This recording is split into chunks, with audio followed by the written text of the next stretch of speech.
welcome back to Where's World, where we touch our hair a lot. Today we are doing 2 makeup looks. I already did my base besides the lip because it's gonna be different looks, different lips for the different looks. Yes. We are gonna be using this Revolution Makeup Revolution London palette. This one is in Provocative, and then we also have our Colored Rain Safari Rain palettes.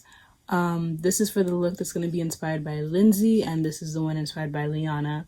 So yeah, it's going to be like a voiceover thing, so I'll explain as we go. Alright, so I'm going to do my best to narrate all the makeup stuff and also share the idea that I had. Like I said, we're doing 2 looks today, and funnily enough, they're both from people who have the initials LD. So this first look is from Makeup by Liana. I think it's pretty similar to the makeup she had the first time I saw her. It was like super pink and shimmery, and I'm like, wow, this is really pretty and you're really cool. So like I had always wanted to like try and do something like that, and I finally did. Like I said before, I'm just using one palette for this, and like my base is already done. But yeah, at some point I ended up using the wrong shimmer, but y'all can see this palette is very like synchronized. It kind of goes together well. So I guess if this is a look you want to recreate, just focus on having like a nice calm base that's close to your skin tone, and then just like building it from light to dark. Light starting at like the inside of your eye, of course. But anyway, I'm not here to talk about makeup, not really. Recently I've been like reading a lot of books and listening to all these podcasts, and it's like just trying to occupy my time well. But I noticed that like a lot of them are like literally self-centered. Like they're self-help books, or like you're getting to know yourself better, and like just all these different ideas and concepts that they were like sharing. And I'm just like kind of sick of it now, because I'm just like, everything is about like me, and like how can I be better, how am I doing things, and I'm just like, okay.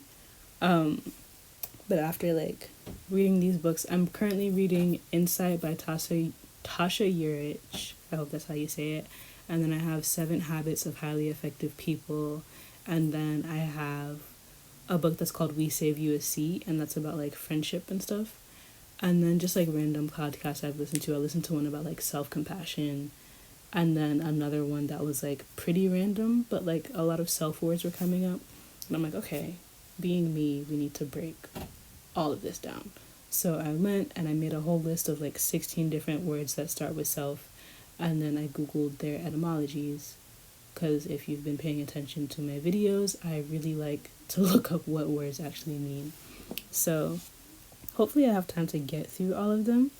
But yeah, so the first book I mentioned, Insight, is literally about self-awareness, and like to be aware means to be like watchful and vigilant. So it's like, okay, like are you aware of yourself? And like we're a lot worse at it than we would think. But part of that is like there's internal and external self-awareness. So it's like, are you aware of yourself and like who you are, and then are you aware of like how other people see yourself? Because there's usually a disconnect, but like being good at one doesn't mean you're good at the other, so that's a bit awkward. And like thankfully these are all things that can be worked on. Unfortunately, I'm only like halfway through the book, so I can't say too much on that, but later I'll have good feedback for y'all, hopefully. But the idea of like external self-awareness kind of ties into like self-presentation, which is a very interesting word, like once you actually look it up, because like the act of like presenting something is like placing it before like somebody else. So it's like you're placing yourself in front of people to like be observed and to be like technically to be critiqued. A lot of the times we don't want to hear that critique, but it's like in that act of presenting yourself, like what's motivating you, what do you want people to see, especially with like the social media age, with like being a creator, like a content creator. It's kind of like a balance between like, okay, like I need to make the content and share it because like it's part of the job, versus like, okay, having boundaries, like not spending too much time on social media, which literally makes you more narcissistic. Like it's crazy. But I thought that was super interesting. And also to like stick with content from the book, she was kind of talking about like how self-esteem isn't all that it's chopped up to be. Because like to esteem something means to like take the value of it, like determine its value, or like to appraise it, which like seems good in like theory, but like there's a whole bunch of research out there where like it's not really doing what it needs to do. And like what we actually want to focus on is like self-acceptance. And to accept, it's like whatever it is that's being offered, you're taking it. So like you as you are, like you are recognizing that and accepting it. This is actually the only point where I used a palette I wasn't planning to, but I wanted to like make that corner a little bit darker. So it's just like a darker brown than the one I was using before, no big deal. And then at this point I picked one of the lighter shimmers in the palette just to kind of get that crease to be a bit brighter. It just made me feel good. So that's all I'm doing there. Tiny angled brush, but yeah, I was talking about self-acceptance, and it's like, okay, are you able to look at yourself? Like, number one, are you able to look at yourself? And then whatever you see, is it like, okay, this is who I am, and I can accept myself this way, and I can love myself this way? Because, like, that can be very hard, especially if you're self-critical, which is a great segue. And actually, to be critical of something is, like, to be inclined to find fault in it, which I thought was really interesting. It's like, okay, like, you are looking for the faults. Like, you are intentionally looking to see what's wrong. And I feel like that kind of speaks for itself. Like, are you looking at something to see what's wrong with it? Or are you looking at something to appreciate it, to cherish it, to just, like, objectively, like, take it for what it is? And I think that kind of says a lot about, like, your perspective and stuff. But, yeah, so it's, like, with self-esteem and how it's kind of, like, you want to see the things that are valuable and like things that are worthy of presenting to other people and stuff like that, since you don't want to get too caught up in just like the quote-unquote good things about yourself and you want to accept everything. Like the real opposite of self-esteem is self-acceptance. Like most people would think it's like self-loathing, and it's like, oh my gosh, like I'm so hateful and displeasing, like I don't like myself. Like that's not the opposite of what self-esteem is. Like it's really just a matter of, regardless of what's going on here, like I'm going to accept it. But that doesn't mean that you don't work on self-improvement, which is another super interesting word in my opinion, because you look at improvement and it means profitable use or management of something for profit. So it's like, okay, you see yourself, you see what you're capable of, you see what you're interested in. Are you able to now maximize that? Like, not that everything you do has to be, like, making you money or, like, whatever, but it's, like, are you able to grow as a person? Are you committing to your growth?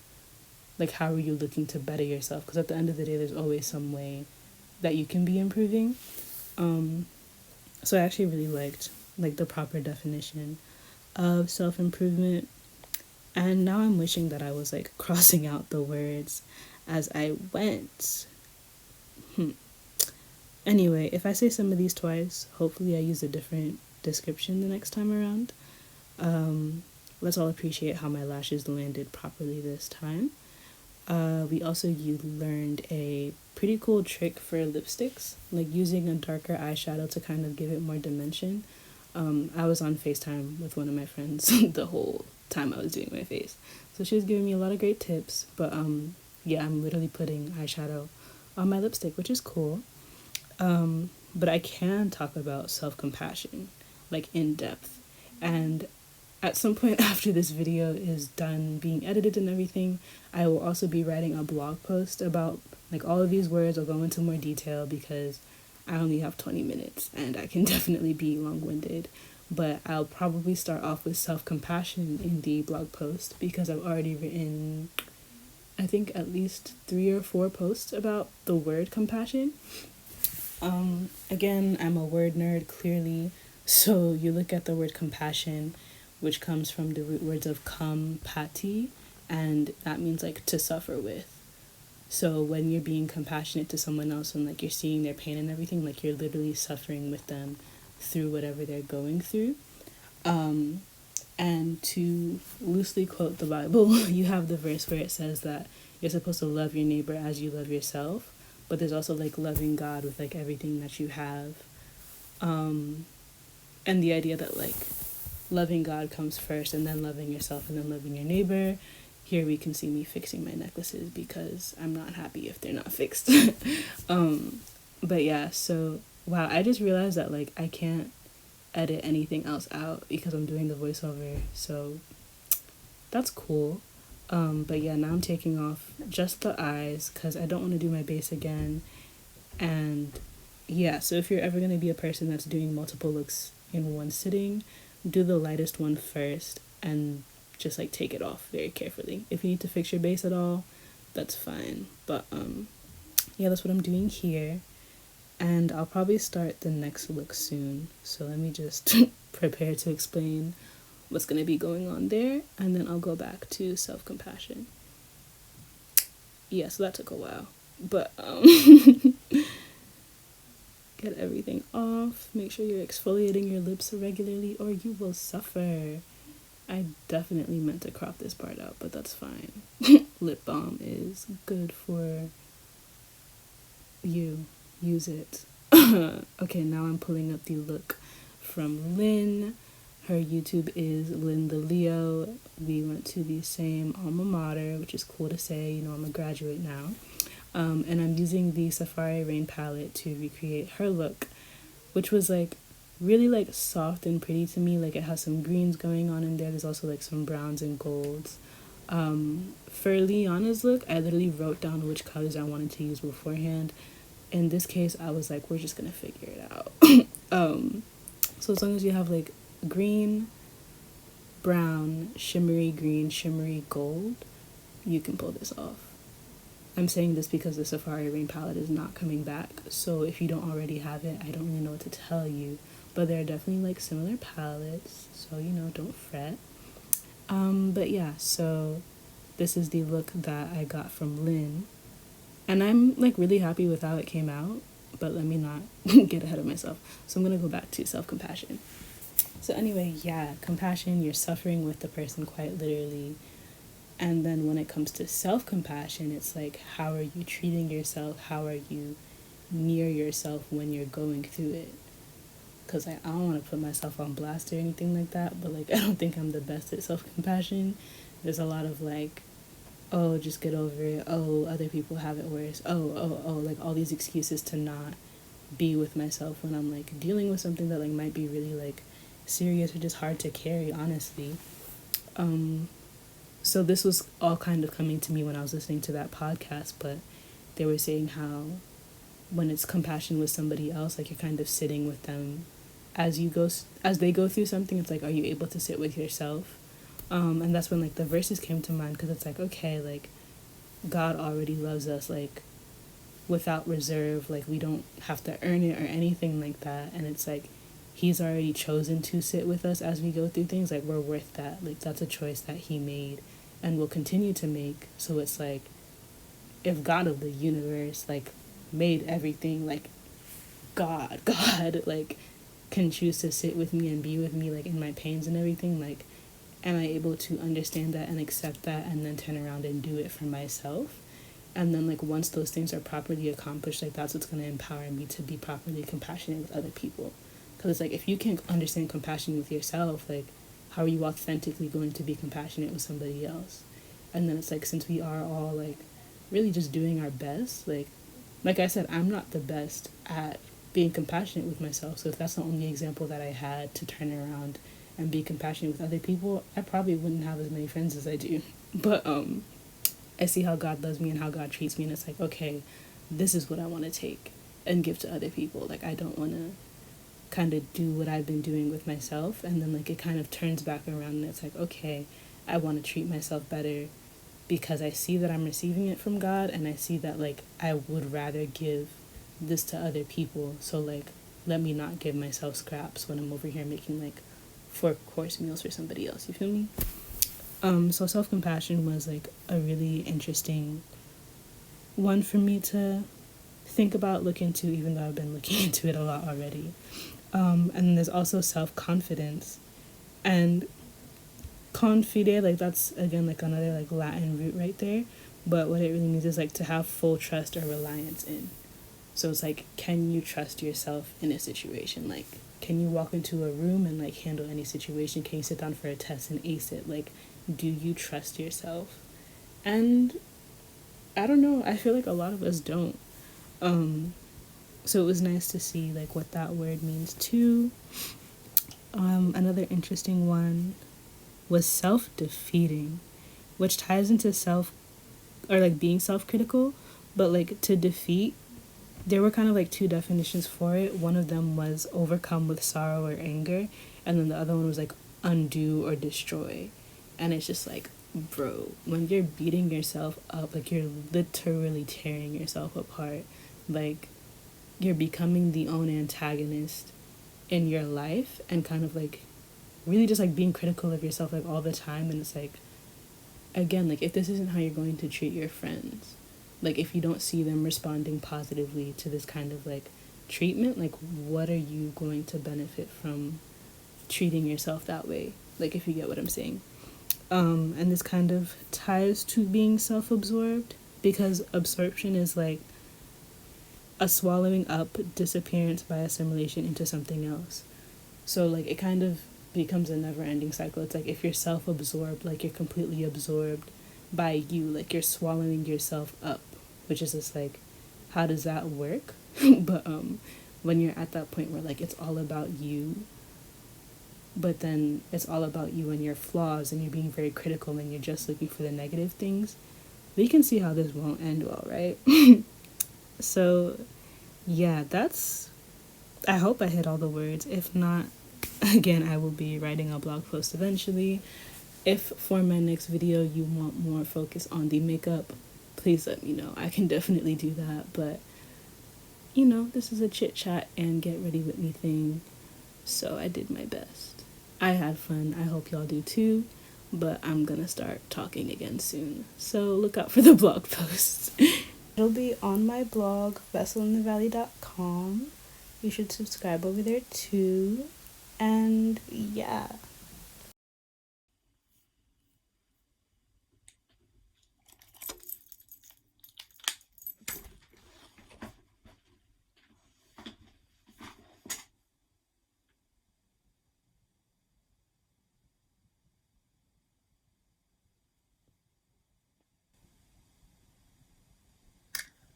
I'm gonna put it on the screen anyway, but I feel like I did a pretty good job. Like, was I freestyling? Completely. But we have the green, we have the shimmer. The lip is as close to pink as I can physically handle.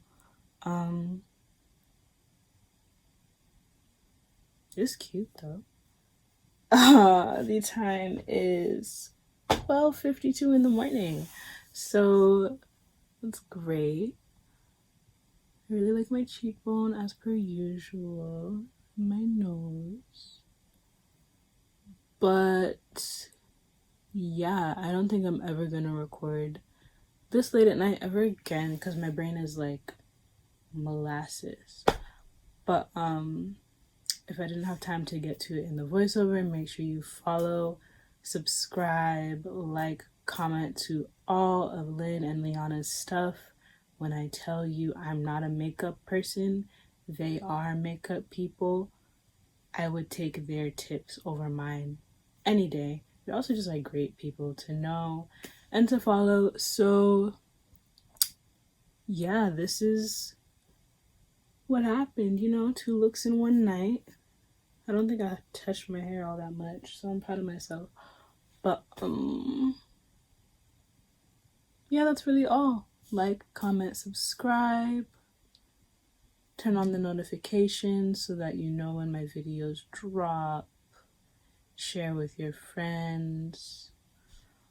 I'm